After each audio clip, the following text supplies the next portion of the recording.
Bharat news. आज एक ऐसी कहानी लेकर के आया हूँ जो कि आपके दिल और दिमाग दोनों को दुरुस्त कर देगा। अपने सबसे पहले बच्चों को अपने कंट्रोल में रखें, अपने बच्चों को ये सिखाएं कि किसी के साथ ना जाए। आज ऐसे ही एक केस दयालबाग पुलिस चौकी में आया था 29 तारीख को रात 12 बजे करीबन, जिसमें कि यहाँ के जितने भी प्रशासन अधिकारी के लोग थे, सब ने जी जान लगा करके उस बच्चों को अपने माँ से मिलाने का जो सराहनीय कार्य किया है, उसमें संदीप जी और इनके पूरी टीम को तहे दिल से धन्यवाद है एक भारत की टीम की तरफ से। और संदीप जी से आइए बात करते हैं। रूबरू मेहनत किए हैं कि जिनके कारण जो है ना एक बच्चा अपनी माँ से मिल पाया, और माँ का दुख दर्द कैसे हुआ, क्या कितनी क्षमता से इन्होंने काम किया और कितना कार्यरत रहे और कब तक परेशान हुए, कितने लोगों को राउंड अप किया, इन सारी जानकारियों को तो नहीं बता सकते, लेकिन बच्चों को माँ से मिलाने का जो इन्होंने जिम्मा ने उठाया था वो पूरा करके दिखाया। आइए संदीप जी से पूरी विस्तार में जानकारी चाहते हैं। संदीप जी नमस्कार जी। आपने माँ को एक बच्चों से मिलाने का जो काम किया सर, उसके लिए तहे दिल से धन्यवाद है। और आपने कितनी मेहनत की सर, जैसे ही हमें सूचना मिली हमने अपनी पुलिस कार्रवाई तुरंत शुरू कर दी थी और एफआईआर दर्ज करने के बाद हमने जो हमारी कंप्लेनेंट है कुसुमलिता, उसके घर से लेकर सभी सीसीटीवी फुटेज को चेक किया तो हमने पाया कि लड़का सुबह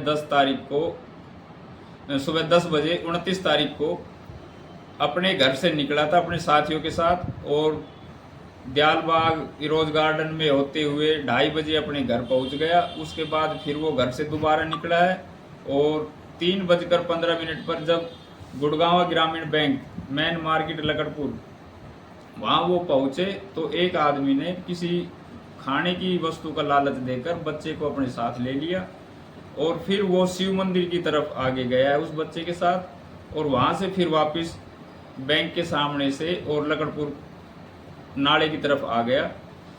उसके बाद काफ़ी हमने 50-60 सीसीटीवी फुटेज खंगाले हैं और उसमें उस आदमी की पहचान मंगल सिंह उर्फ अनिल के रूप में हुई, जिसका भाई यहाँ पहले से ही किराए पर रहता था।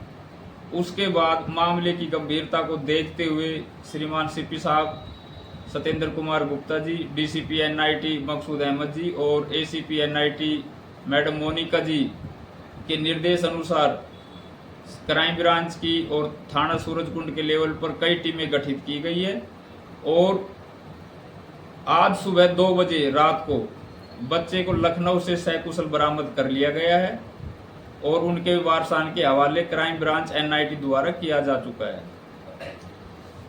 आपने इन जनाब से सुना कि बच्चों को खाने पीने की लालच दे करके आप अपने बच्चों को इस तरह सक्षम बनाइए कि ताकि वो बच्चा जो है किसी के बहकावे में ना आए, किसी के लालच में ना आए। और इससे क्या होता है कि सारे प्रशासन और शासन सबको दुखदायी होता है और पूरी कॉलोनी की टीम भी जो है ना लगी रहती है। सर, आप नागरिक को यहाँ का क्या संदेश देना चाहते हैं? सर, मैं यहाँ के नागरिकों को एक तो ये कहना चाहूँगा कि अपने बच्चों के प्रति अपना ध्यान रखे, बच्चों को समझाए, किसी अनजान व्यक्ति से बात ना करे।